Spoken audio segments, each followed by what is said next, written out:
Good morning, it's pulot time. So mamumulo tayo ngayon ng mga itlog dito sa rolling nest boxes natin. Alamin natin kung ilan yung makukuha natin. So dito meron tayong 4. Lalagay ko na lang dito sa mismong tray para hindi ko na ililipat from the basket to the tray. Diretso na sa tray. Yan. Meron tayo ditong 4 sa unang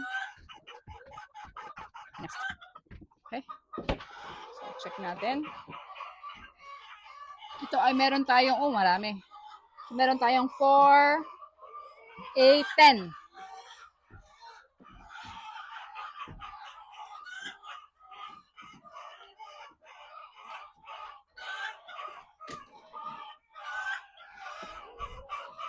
Dito sa pangatlo, meron tayong 5. So, alas 9 na ngayon eh. Siguro mga 9:30. Kadalasan kasi nakakakuha kami ng maraming itlog around 9 till 12.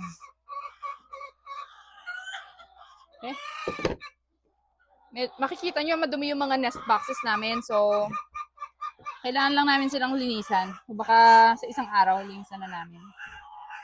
May sakit kasi yung asawa ko ngayon kaya hindi mo na siya makakapasok sa loob ng bahay. Sa loob ng poultry house.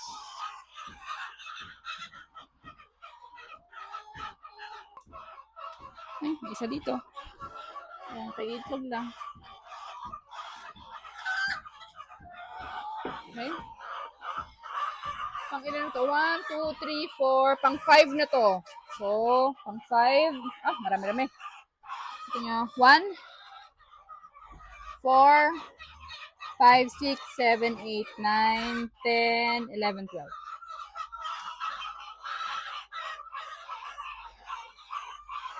Wala ako ng tray.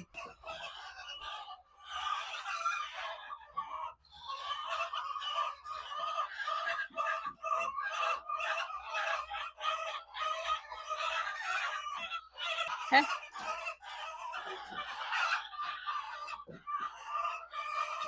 So, pang-anim na nest box.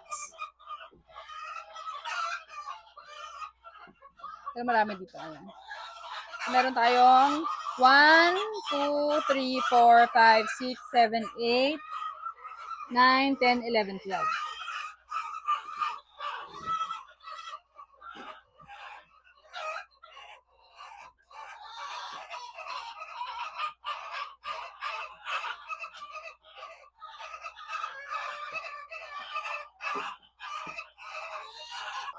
Pang 7th box.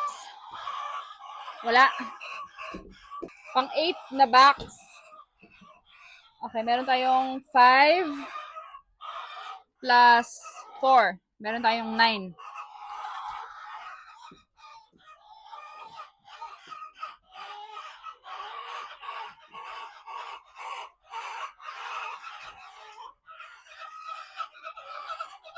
Pang 9 na box. Meron tayong 3, 4. Pang 10 na box, last box natin. Meron tayong 1, 2, 3. Ayan. So, sa pulot natin ngayon, nakakuha tayo ng 30, 66 total of eggs. Salamat!